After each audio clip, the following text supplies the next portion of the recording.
Get everything out now. All right. Just We're everyone get your recording. coughs Yeah, I'm in. sick too, so Five, let's get this paper. 4, 3.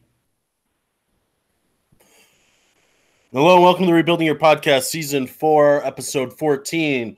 Today we are going to break down the big news, and boy, what a big week it was for Purdue Twitter.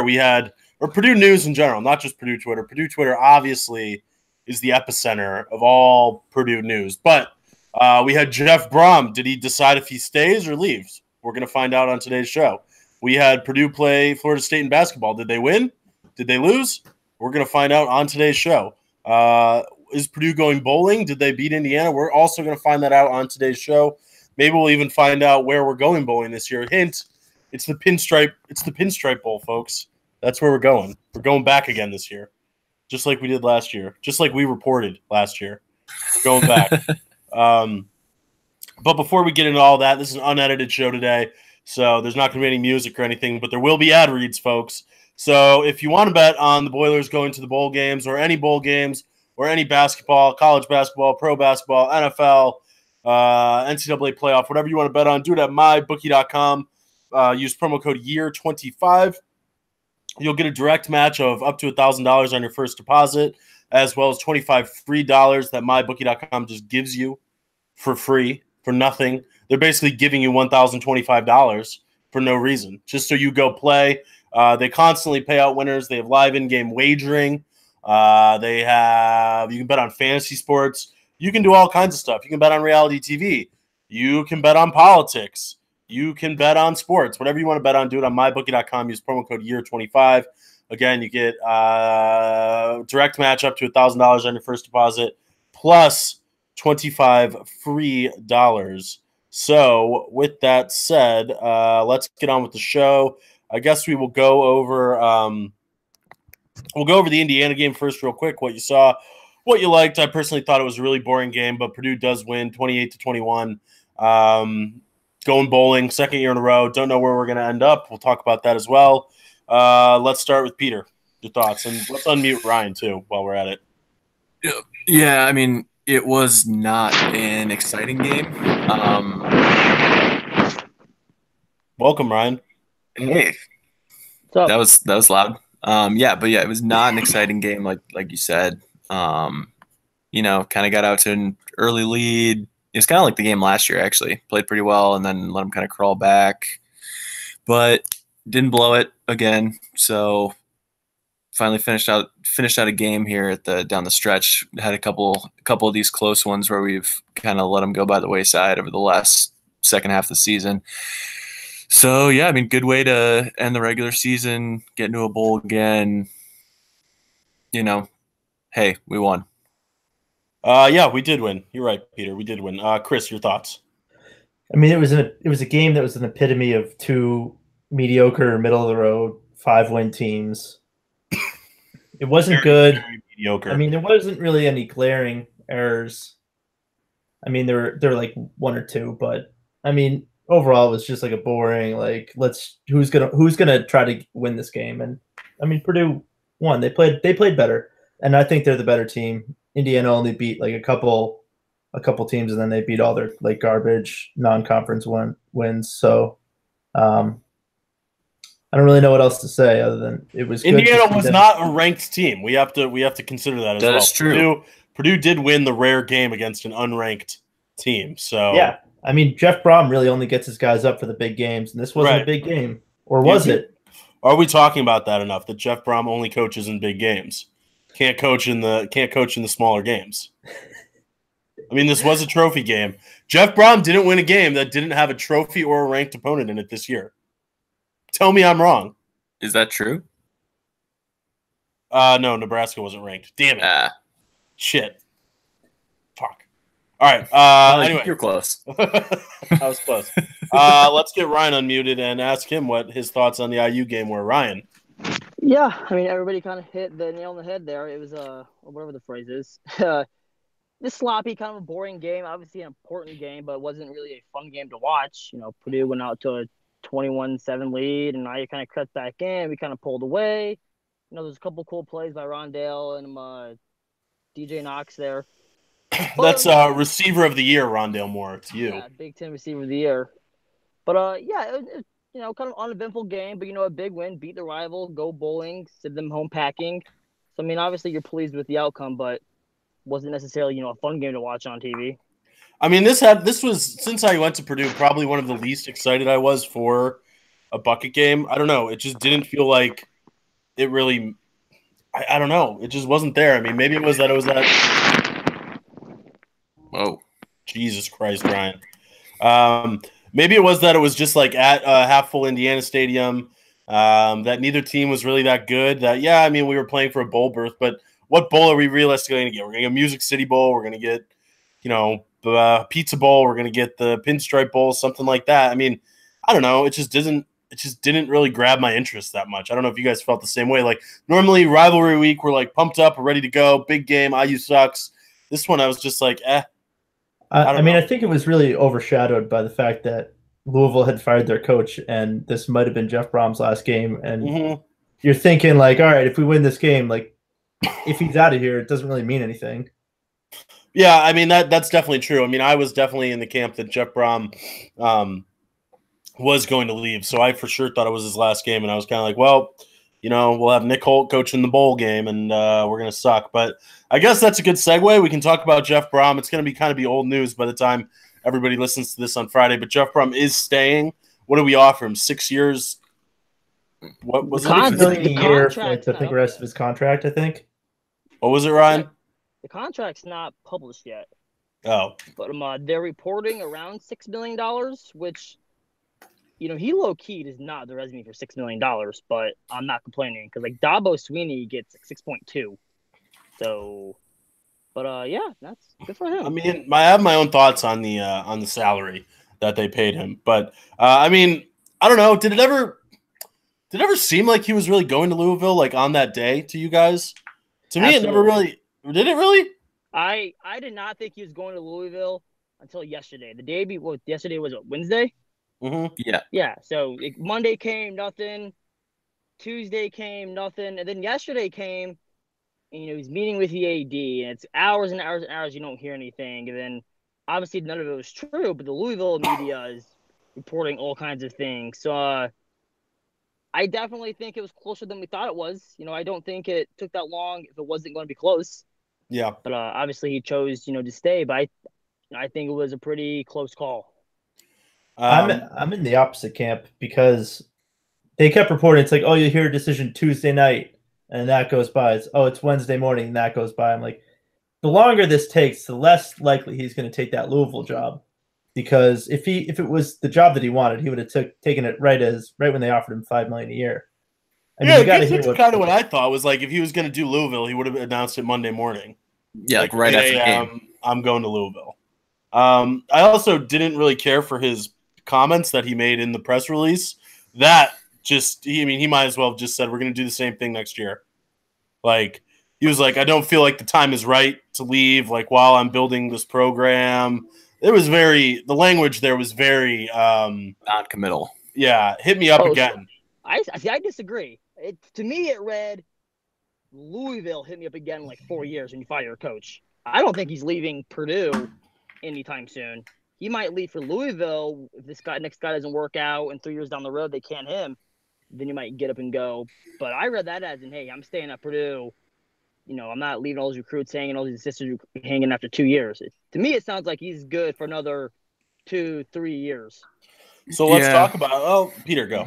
Well, I mean, I'm gonna say, yeah, I agree with Ryan there because I mean, like you said, he doesn't have the resume for kind of what he's getting paid, which also means he doesn't have the resume to take over, like, I don't know, Ohio State or someplace like that. I would think, anyway. I mean, I'm not the one making those decisions. College football is crazy, though. That's true. You just take a chance on somebody. Yeah, but at the same time, like, I don't think any of those big jobs, I mean, you never know, but I don't think those are going to open up, and I don't see him going to anything other than Louisville that's not like a top-tier job at this point in the next couple of years.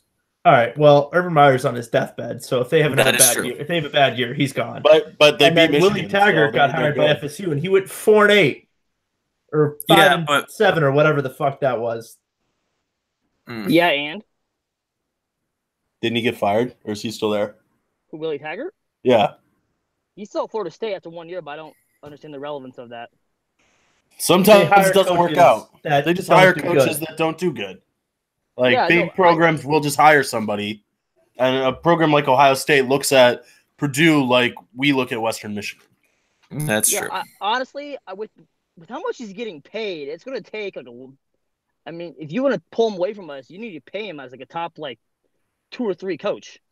You know, No, I'm not paying him- saying that he he's may gonna go, he may go leave. like get 10 wins with Purdue next season, and then someone else is like, all right, he's the real deal. Let's go get him. I'm not That's true. saying that he's going to leave for a similar job or a Louisville job or a Tennessee job, but if somebody does want to make him, it would be a big job that he would have to leave for. But See, I don't know. I don't think he'd leave.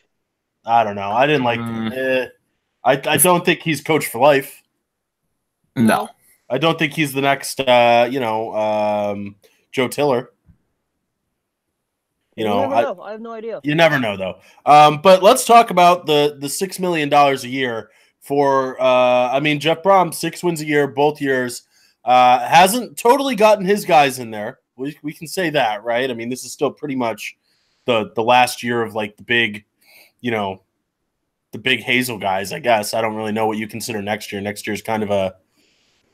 It's 50, the first 50, class of like 50. his guys playing. Yeah, I'll say that. I mean, he's had some of his guys in this year, but do you think? I mean, I guess it's kind of a dumb question because if they have the money, why not spend it, right? I was going to ask, do you think it's worth it? But I mean, if they have the money, it's like it's not going anywhere else. Matt Painter's locked up, Jeff Brom's locked up. What else are you going to do? So I guess that's not really a great question. But I don't know if you guys are going to spend $6 million on somebody, would you spend it on Jeff Brom? There's a question. You're the AD. Are you making Jeff Brom a top 10 coach or not? Chris. Absolutely. I think he's worth it based on who he's getting in here. He's got basically the best recruit class that Purdue's ever had coming in Agreed. next year. And even so with the Hazel guys, they had a good defense, or we're supposed to have a good defense. Then they lost basically, what was it, like 8 of the 11 starters or something like that? I think it was 9. Yeah. 9 of the 11 starters. And I mean, they dropped off, but they still got 6 wins. The defense is not good this year, though. No, it's not, but they still found a way to get 6 wins with a really poor defense. And if they had the defense from last year and some of these guys, they could have rattled off 8, 9 wins, I think. Mm-hmm. So I think he's definitely a coach that deserves to get paid. And if they didn't pay him, we would be in a real tough spot anyway. Ryan, AD, are you paying Jeff Brom that much money? Yeah, I don't think he has the resume for $6 million, but I think he is, has that kind of talent. I think he's shown, both sides of being a college coach, which is just flat out coaching and recruiting. And, he took a Taylor Hazel team who, was winning 1, 2, 3 games every year and immediately won 6 games. And honestly, probably could have won 8 or 9 his first year. And, he did kind of the same thing with the same players the next year. And we have a phenomenal recruiting class coming in. So I definitely. What is our recruiting class ranked for next year? 26. 26th. Which is, Okay. I mean, Hazel was down in the 70s. Yeah, We Hazel have- never sniffed 50. And then it looks like David Bell's coming in, so that's going to go up because he's an That's the word on the street. David Bell's coming in, but he's got stellar kids coming in. The thing with those recruiting classes, they take like 2 or 3 years to pan out. Very well, not Rondale Moore. I thank you. I was beat me to it, but yeah, besides Rondale Moore, that's kind of what I was saying about like next year will be the first year that he's got like a lot of his guys in there. Yeah, they're I not feel gonna like I don't expect most of those freshmen to do much next year. I think the top they've got 4. Was it 4 or 5 4-stars coming in? I would expect Karoflis to start. I mean, yes, since our pass rush is like the worst thing. Yeah, if he can't get on the field with the pass rush that we have, then besides like him though, these other kids they're really really good. I mean, Milton Wright will probably get on the field immediately. He's like a 6'3", top 200 receiver. He's a stud. But they're gonna need that. There's probably around 3 or 4 freshmen they'll actually see like significant playing time. But other than that, most kids will have to wait till they're red shirt sophomores or juniors, so they really pan out. Now, what I'm kind of surprised about is that we haven't really gotten a big name QB signing. I feel like that would have been this year, right? I mean, Next year you have Sindelar, but or whatever Plummer or Plummer or Sippy. Sippy or whatever. Yeah. I mean, Pifuri. if these guys were like pretty good, I feel like you would have seen them in one of these blowouts or something like that. I don't know. The quarterback position kind of worries me moving forward. But Peter, would you pay Jeff Brom $6 million? Yeah, because what's your next option? You know, I mean, it's still not a job that it's not going to be anyone's first choice job to come to Purdue. You're going to come there if you strike out on the other schools that are looking around and stuff like that still, just because, I mean, it's not an established thing yet. And so, yeah, like, and we had to compete with Louisville on it. Like, you're not just going to not compete and show, you know, they've been showing that they're committed to football, putting all this money into stuff, giving them money for coaches, recruiting, the facilities, and then just be like, we're not going to pay you to coach though. And then it just kind of defeats all the progress. And then we're back to starting over again. So I think obviously they would have liked to not have to do that and let him keep his $4 million or whatever he's getting now, but you didn't really have another choice. So that's how it goes. That is true. Yeah, I'm on board with that as well. All right, let's switch gears a little bit. Talk about Purdue basketball. Beat Robert Morris, lost to FSU in a really close game. Have not notched a good non-conference win yet, and are running out of opportunities to do so. They face Michigan tonight? Saturday. Sorry, Saturday. So tomorrow night when you're listening to this. Michigan is the next ranked team that they play. I mean, have your guys' thoughts changed any on this Purdue basketball team after this week? I guess right now we're going to sort of do a week-by-week thing. But have your thoughts changed? I mean, young team, kind of uncertain. Like, I'm really not surprised that they lost to Florida State, I guess. Like, I would have liked them to win, but it doesn't shock me. I don't know. What do you think, Rye? Yeah, this is one of these games where you'd like to win, obviously, but when we look back in March, we're looking at resumes and whatnot. It doesn't do anything to your seed line. These games help the seed line, but the committee showed in the past that they just want a lot of good wins. They don't really care how many how good losses you have. You want to beat Virginia Tech and Florida State to kind of prove you're a good team, but losing the games don't honestly really hurt you. It kind of sucks watching them, but they really don't do much for you in the long run. It's kind of going to suck because we have a tough stretch coming up with at Michigan, who I think's one of 3 teams to beat every team by double digits. Nice. They just beat North Carolina by 20 points last night. They beat Villanova by 1 million. I mean, they looked legit. They could easily win by 30 points come Saturday, and wouldn't surprise me. And I honestly wouldn't even be mad.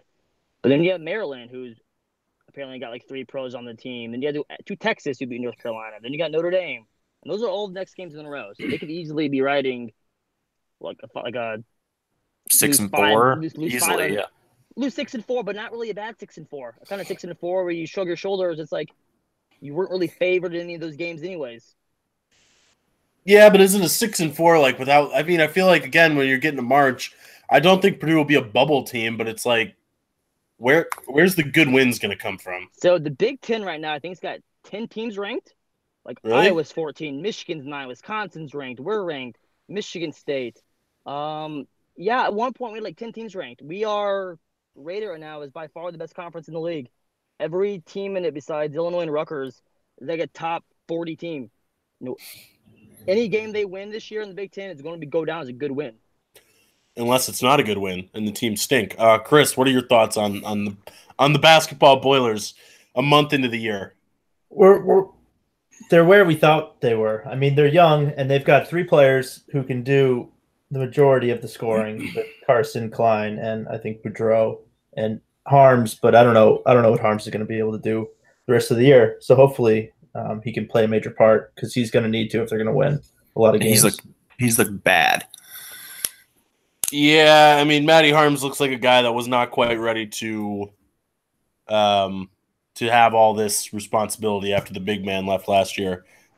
Pete, basketball. Yeah, I mean, like Chris said, it's not really surprising. I mean, they're not as good a team as they were last year. And when the bench guys aren't really scoring, if Nogel and Harms don't get close to, double digits. And I mean, Grady played 16 minutes, didn't have a point.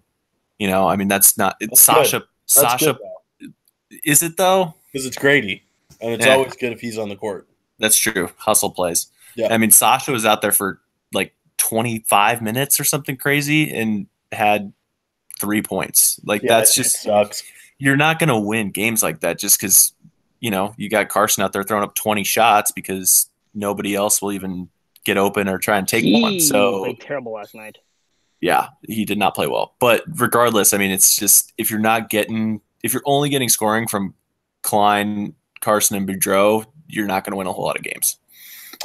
That's true. That's a good. Even though Duke gets most of its scoring from 2 players, so you know you're not exactly right there, Peter. They've got Williamson and RJ Barrett, right? What's that guy's name?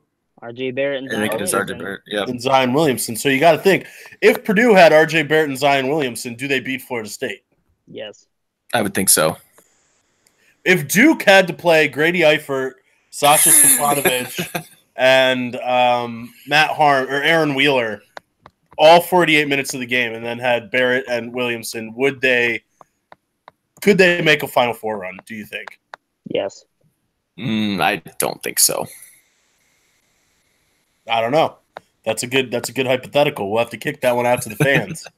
We haven't done a good poll in a while. If Duke had to play with the worst players on Purdue's team, could they make a Final Four run? I honestly really haven't watched that much Purdue basketball yet this year. I've sort of just been in the football mood. But the first game that I'll probably tune in for and watch in depth is the Michigan game, so I'm looking forward to that. I like a good early season matchup. I feel like normally this is Maryland. I feel like Maryland's always Northwestern last year. Yeah. Well, Steve, we play Maryland on like Tuesday, so perfect. Not far off. Are we at Maryland? No, they're at Purdue. Oh, okay, good. Because when you go to Maryland, the balls, the Under Armour balls, it throws them off. They just can't shoot. It's totally different. So all right, well, let's get into the segments then. Again, unedited show, but the segments are brought to you by mybookie.com. Log on to mybookie.com. Use promo code YEAR25 and get direct deposit direct match on your first deposit up to $1,000 plus $25 free. What are you ending me for? What? No, what? Oh, like the bouncing up and down, it makes noise. Good. I like that noise. And the listeners like it too. They told me so. This is good radio. Yeah, you ruined it. Don't hand signal me. All right, Ryan, you're up. First segment, Ryan's basketball time, featuring football or basketball? Featuring basketball. First basketball segment. All right. Football, I just noted that I have not watched any college basketball this season, so perfect. Let's get into it. Exactly what we like to hear. Wait, Ryan, football, did I win football? You blew everybody away. You hit 66% of your games. Congratulations. Wow. You should gamble more. I'm just gonna go be an odds maker. At 56.36. I got third at 54.55. Steve, you got last at 52.73. But we're all agreed. So had a bad week. Man, go to my bookie and listen to some of our games because we hit more than we miss. But anyways, we're going to basketball. To Steve's suggestion, we're only doing 3 games. So Steve, we'll start with you as always. Wisconsin's at Iowa. Like I said, both teams are ranked. Iowa has looked actually phenomenal this year. They returned everybody from last year. Wisconsin also looks phenomenal. Returns everybody. Has Ethan Hop. Has Brad Stevenson, who's probably my least favorite player ever. The flopper. He had 5 flops the other day, and ESPN was like, "Oh wow, so impressive." And you watch them, they're all flops. I mean, they had 5 charges, and they're all flops. Like he gets hit, and he just goes flying back like 10 feet, and they call a charge. And he's the next. That's what you call playing hard, though. If that guy played for Purdue, he's Brian Cardinal. Oh, there's Sam Vecini, who's just some college basketball writer, NBA writer, has a little like bingo chart for Brad Davison games, and it's like white, athletic, good team player, good locker room guy. It's like white terms they use for basketball players, and you fill the bingo card out. Yeah, hustle player. Yeah, stuff like that. Yeah, bulldog mentality. Very gritty. Grady Eifert in a nutshell. Brian Cardinal. But Steve, like I said, we'll start with you. The game's a pick'em. The game's a pick'em. Where's it being played? At Iowa. At Iowa. Ooh, Carver Hawkeye Arena. You said Iowa returns everybody, so for me that means Kevin Gazelle, Peter Jock, is going to be playing. Adam Woodbury. Adam Woodbury. I like those guys. I'm going to go with Iowa, I think. Those are the only Iowa basketball players I know. Peter. I don't think Iowa is athletic enough to drive What's late that? enough. Whoa. What's that supposed to mean? Athletic enough. I don't think they have the guys that do that, and so Brad Davidson won't be able to flop that much, and Iowa will win. That's a really good point about hustle players. Is you need flash and athletic style players for them to go up against. Exactly, because then they cancel each other out. Yeah. And if you catch my drift, it's like a little yin and yang for the folks at home. If you know what I'm talking about. I like Wisconsin. I think they're a pretty evenly matched team. So Wisconsin has the stud and Iowa doesn't. So I think the Badgers get it done. Chris? What do you mean? Peter Jock's so good. How many eye pokes are going to be in this game? I think Wisconsin's going to win this one. I don't know. I don't know about Iowa. I don't like them. Never have. Okay. Yeah, hate lose Iowa. That basketball team. Next game, number 1 Gonzaga goes to Creighton. Gonzaga obviously looks pretty legit this year. They're without their second best player. They have a guy named Rui who's from Japan, and he's an African American. He's a stud and speaks almost zero English. He's Japanese. He's not African American. He's African. Shit. Japanese. That's problematic. He's black. He's black. He's Sino-African. African. Yeah. Are you sure he's African? I don't know. You're the one. Anyways. We're stepping into some dangerous water. Yeah, you're the one that said African American. Yeah, my bad. Be a better ally, Ryan. He's POC. He's Japanese. He's POC. He's just Japanese. All right. That's Anyway, POC. Sure. Asian counts. They're playing at Creighton. Gonzaga was considering making a move to the Big East, which just makes no sense at all. Absolutely. So they scheduled some of the Big East games next couple years. And so in 3-4 years, you might see the Gonzaga in the Big East. The furthest west team in the country. I love that. Get Duquesne flying out to Gonzaga or whoever the hell's in the Big East. Seton Hall to Gonzaga. Yeah. That's a cross-country flight. It's like 6 hours. It's a 6-hour flight. Creighton's always all right. They have a pretty good returning team. It's Gonzaga minus 3.5. So, Peter? Zags. Gonzaga minus 3.5. Creighton's pretty good. Number 1 team in the country.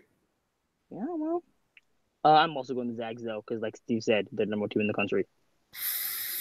Chris. You're on mute, you idiot. They're the Blue Jays, right? You don't want to sleep on Creighton. I think cool. Creighton playing against number 1 team. I'm gonna go. Well, then I get to go with Gonzaga. Awesome, yeah. Gonzaga's gonna kill him. Chris, you idiot. You big fool.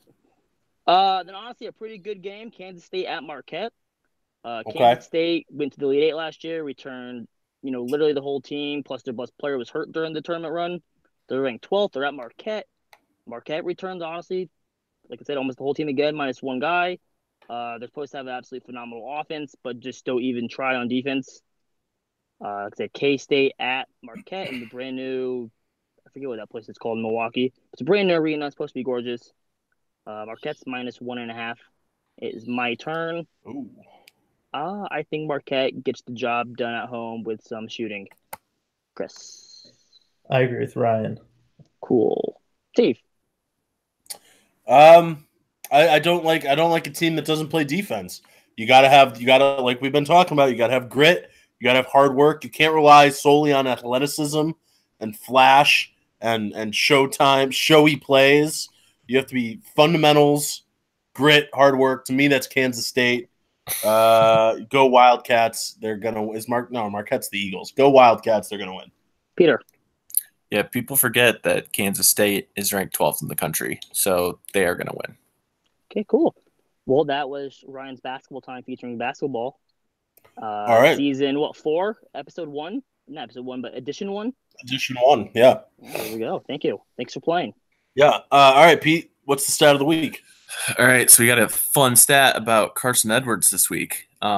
He is turning the ball over like crazy so far this year. Last night was pretty awful with that. I think he had like 8 turnovers, but already this year he's got 27 turnovers. Last year for the entire regular season, he only had 54.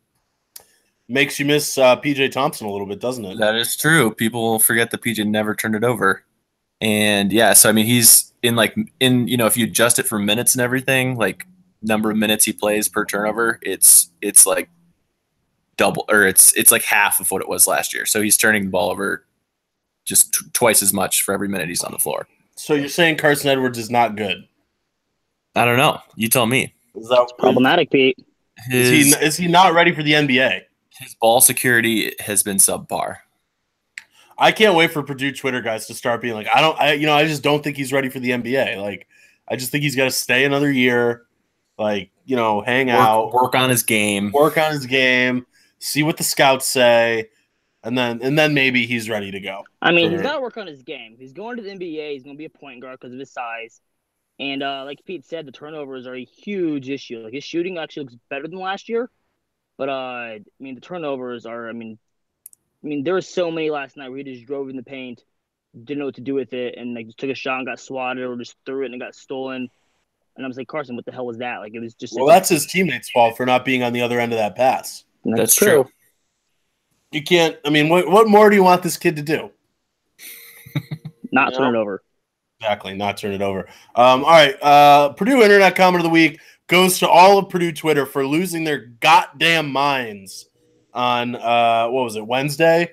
Oh my God, was Purdue Twitter just on one? We had Boilers 32, we had Habitual Boiler, we had not John Purdue, we had not Purdue Pete, we had all everybody coming out, ranging from the big theme was like getting at Louisville. Like, again, I always talk about this like weird pseudo rivalry between Purdue and Louisville that I don't quite understand where it started, but it definitely was up. Yeah, I don't even know what the Louisville people were saying. I mean, it couldn't have been that different from what the Purdue people were saying, right? Like, he's staying or he's coming. I mean, I didn't really see anything that was like that different from that. Like, Purdue Twitter was just incredibly on one. It was pretty much an accumulation of the minute they fired Petrino, Louisville fans were like, hey, enjoy this season. He's gone. And there's kind of in people's, DMs all year long until. Were they in people's DMs? Were people DMing each other about this?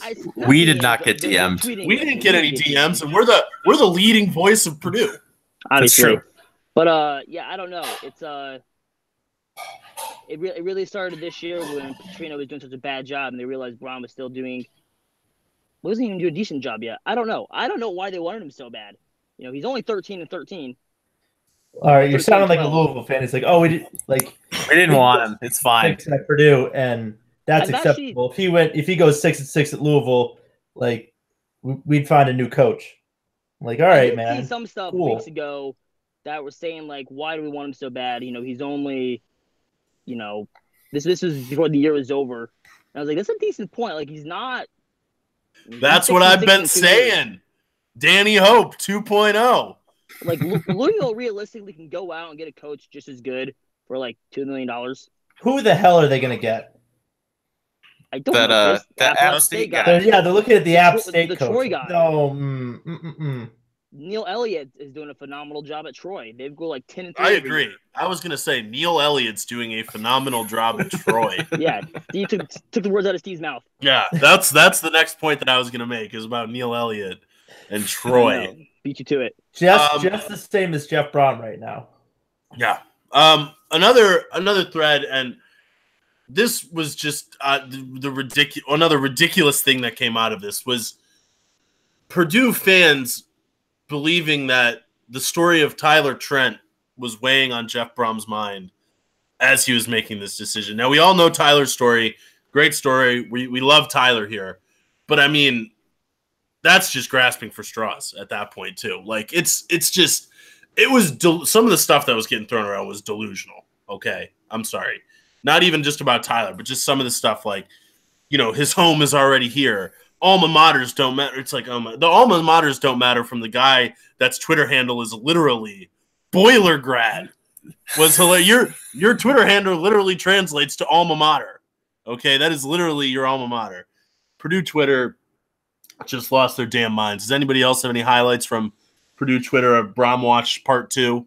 Well, when the guy, tweeted at Tyler Trent like, "Hey, can you call and figure out what's going on?" Can you let us know? Because he's the one source for this news. Like Tyler, he's gonna pick up Tyler's phone. He goes like, "Oh no."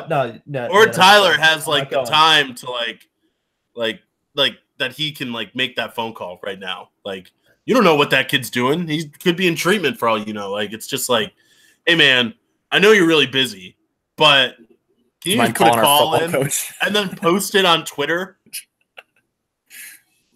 And then break national news. Like, I'm pretty sure there's an apparatus for that at Purdue that they would, go through and be like, all right, this is what we have to do if he makes a decision. But Purdue Twitter, man, is Tyler Trent. Your apparatus is Tyler. Yeah, right. We're not gonna talk about that anymore. Hey, Disney Cheer Award. Disney Cheer Award. Yep. Absolutely. Congrats. Have you guys voted for the Kentucky Skill Player of the Year yet? What? Rondale's up for that bullshit award that Rondale's up for. It's like Skill Player from Kentucky of the Year. I don't know. It's just another one of those stupid awards that we got nominated for because we actually have a good player now. All right, I guess I lost. Ryan's gone. So you know what we're talking about today, folks? We're talking about the dang large cow. Do you believe that the cow was that large? Or was he standing next to smaller cows? What are your thoughts on the large cow? Peter, go. I mean, I think it was definitely a Photoshop deal.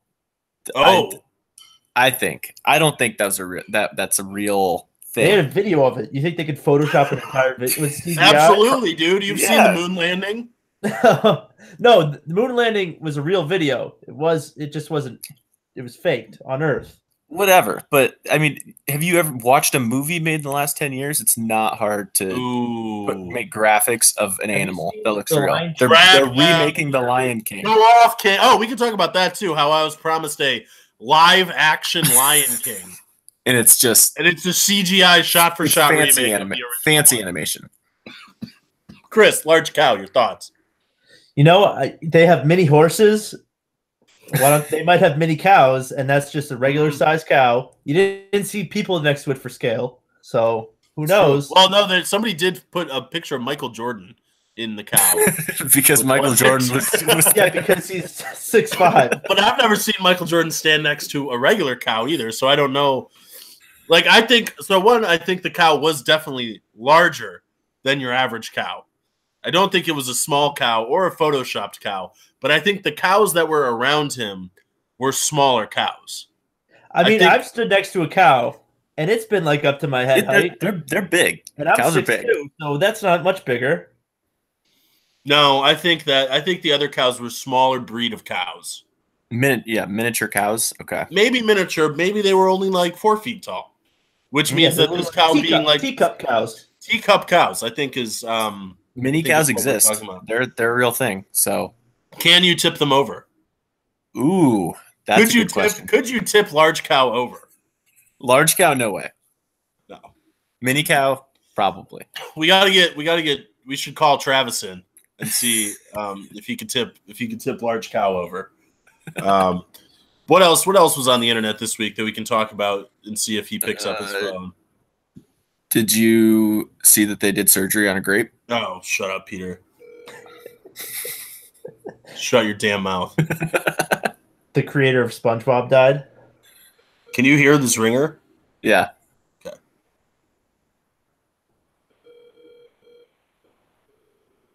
This is important. Come on, Travis. The listeners are waiting. Damn it. I'll call him. Oh, what? He's going to pick up for you? All right, let's all just take turns calling Travis to end tonight's show. The wheels have officially come off.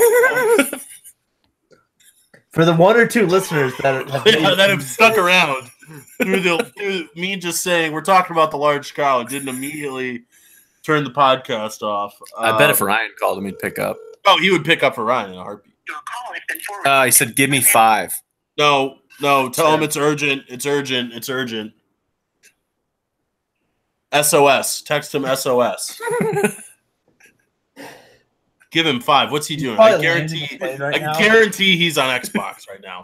Oh, 100%.